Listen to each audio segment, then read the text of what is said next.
वक्त aviation expert colonel retired Kashif Bhatti साहब हमें ज्वाइन कर चुके हैं। काशिफ साहब शुक्रिया वक्त देने के लिए। सर, ये जो ऑपरेशन का सिलसिला जारी है,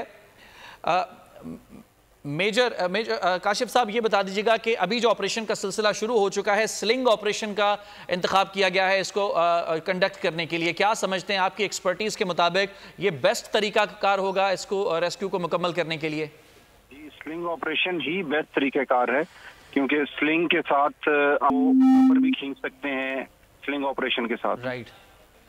अच्छा सर, ये स्लिंग ऑपरेशन को थोड़ा सा डिफाइन कर दीजिएगा, किस तरीके से किया जाता है? जो एसएसजी कमांडो है वो रस्सी के जरिए नीचे आता है, इस रस्सी को ऑपरेट किस तरीके से किया जा रहा होता है, और फिर जब वो होल्ड करना होता है तो कोई जैकेट या कोई इक्विपमेंट होता है जो जिससे रेस्क्यू करने के लिए जो है होल्ड किया जाए दूसरे शख्स को? जी, इसका जो स्लिंग ऑपरेशन है ये बेसिकली वेंच के साथ होता है। हेलीकॉप्टर्स के ऊपर वेंच लगी होती है, वेंच रूटीन में माउंटेड नहीं होती है। ये इसके ऊपर स्पेशली रेस्क्यू ऑपरेशंस के लिए या एसएसजी के ऑपरेशंस के लिए माउंट की जाती है। और इसके साथ ये मशीन ऑपरेटेड होती है, मोटर ऑपरेटेड, और ये इसके थ्रू नीचे जाके इनके एसएसजी के पास स्ट्रैप भी अवेलेबल होते हैं और बास्केट भी अवेलेबल होती है। दोनों तरीके से रेस्क्यू किया जा सकता है।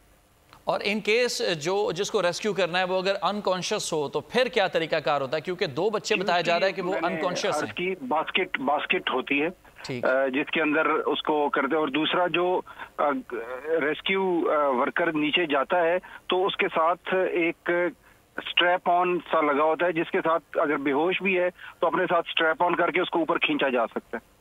ठीक। ये जो सूरत हाल हम देख रहे हैं, इसमें अगर हम देखा जाए तो हमारी जो एसएसजी कमांडोज हैं वो कितने एक्सपर्ट हैं?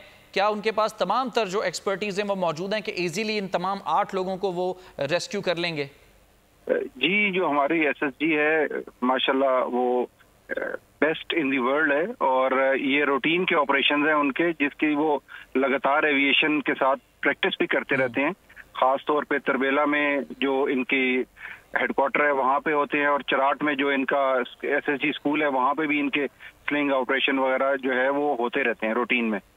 ठीक। अच्छा सर, ये एविएशन की जो टेक्निकलिटीज़ हैं उसको मद्देनज़र रखते हुए अगर देखा जाए तो जो हेलीकॉप्टर इस्तेमाल किया जा रहा है ये इस डोली के एन ऊपर हम देख रहे हैं कि नहीं है, क्योंकि ये डर है कि एयर प्रेशर जो हेलीकॉप्टर के परों से वो क्रिएट कर सकता है, इस जो डोली के ऊपर प्रेशर क्रिएट कर सकता है। तो ऐसे में एग्जैक्टली ऊपर नहीं होता। पहले स्लिंग से रेस्क्यू एहलकार को थोड़ा सा नीचे उतारा जाता है, और ऑब्वियसली डाउन ड्राफ्ट होता है। जब अगर हेलीकॉप्टर होवर कर रहा है तो उसका जो है इसके ऊपर डोली के ऊपर फर्क पड़ सकता है, तो दैट इज वाई वो थोड़ा सा साइड पे होता है, और उसके बाद ड्रिफ्ट करके वो इन लाइन आते हैं जहां तक इजीली एहलकार जो है वो उसको एक्सेस कर सके। और स्टेप बाय स्टेप जब एक एक करके लोगों को रेस्क्यू किया जाएगा तो डोली के अंदर जो वजन है वो भी कम होता जाएगा, तो हर स्टेप के साथ यानी कि हालत थोड़ी सी बेहतर होती जाएगी, सूरत हाल थोड़ी सी मुनासिब होती जाएगी। जी जी जी जी, एग्जैक्टली इसी तरह होगा।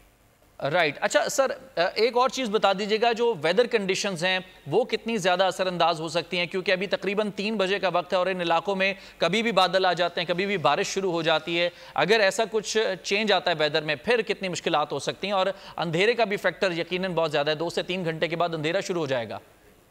जी, 2 से 3 घंटे के बाद अंधेरा तो शुरू हो जाएगा, मगर अगर तो लोकल बिल्डअप जो ऑल्दो बादल आ जाते हैं, अगर बिल्डअप ना हो और वो सीबी क्लाउड्स ना हो तो उनके अंदर थंडरी एक्टिविटी अगर ना हो रही हो, फिर तो बहुत आसानी से रेस्क्यू ऑपरेशन इंशाल्लाह कंप्लीट हो जाएगा। अगर खुदा ना खास्ता थंडरी एक्टिविटी, कुछ बिजली वाला असर और उसके नीचे लो प्रेशर बिल्डअप हो गया तो फिर हेलीकॉप्टर के लिए ऑपरेशन कंप्लीट करना मुमकिन नहीं होगा। राइट। सर, आपका जो एक्सपीरियंस है उसको मद्देनजर रखते हुए आपका क्या अंदाजा है कि 8 लोग इस डोली के अंदर मौजूद हैं और स्लिंग ऑपरेशन के जरिए तकरीबन कितना वक्त दरकार हो सकता है इस ऑपरेशन को कंडक्ट करके कंप्लीट करने के लिए? तकरीबन अगर ऑपरेशन एक बार सक्सेसफुली शुरू हो जाए तो 1.5 से 2 घंटे के अंदर सारे जो बंदे हैं वो निकाले जा सकते।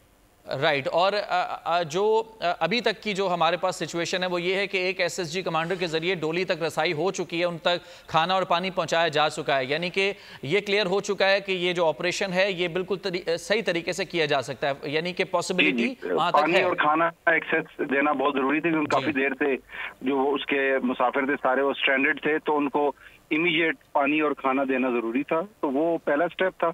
इंशाल्लाह इसके बाद रेस्क्यू भी शुरू हो जाएगी। अच्छा सर, जो हमारे कमांडोज हैं वो तो यकीनन ट्रेंड होते हैं इतनी हाइट के ऊपर ऑपरेशन करने के लिए, लेकिन जो बच्चे हैं, जो अंदर लोग मौजूद हैं, वो परेशान हो सकते हैं इस ऑपरेशन के दौरान, क्योंकि अच्छी खासी हाइट है, तेज़ हवाएं चल रही हैं, पैनिक अटैक आ सकता है। ऐसी सिचुएशन में क्या किया जाता है? Basically panic attack as such इस तरीके से इसलिए नहीं आएगा कि वो जितना पैनिक उन्होंने पूरे इतने अरसे के दौरान जो स्टैंडर्ड रह के ले लिया है, उसको जो रेस्क्यू करने वाले आ रहे हैं उससे उनके लिए हालत में बेहतर ही होगा। और हाइट से फोबिया होता है, मगर ये जो इस इलाके के रहने वाले लोग हैं जो इसमें रूटीन में ट्रैवल कर रहे हैं, इनको हाइट से कोई बहुत ज्यादा इफेक्ट होना नहीं चाहिए। ठीक, यानी ये लोग यूज टू होते हैं हाइट्स के। बिल्कुल, ये डोली से अगर सफ़र करते हैं तो वो भी हाइट के ऊपर ही होता है। ठीक, बहुत शुक्रिया आपका। काशिफ भट्टी साहब हमारे साथ मौजूद थे, एविएशन एक्सपर्ट, और उनका यही कहना था कि हमारे जो कमांडोज़ हैं, SSG कमांडोज़ हैं, उनके पास एक्सपर्टीज़ मौजूद हैं, और वो एक बार जब इस ऑपरेशन का आगाज़ किया जाएगा तो जो तमाम तर कंडीशंस हैं इनको मद्देनज़र रखते हुए अंदाज़ा ये है कि 1 से 1.5 घंटे के अंदर तमाम लोगों को बआसानी रेस्क्यू कर लिया जाएगा।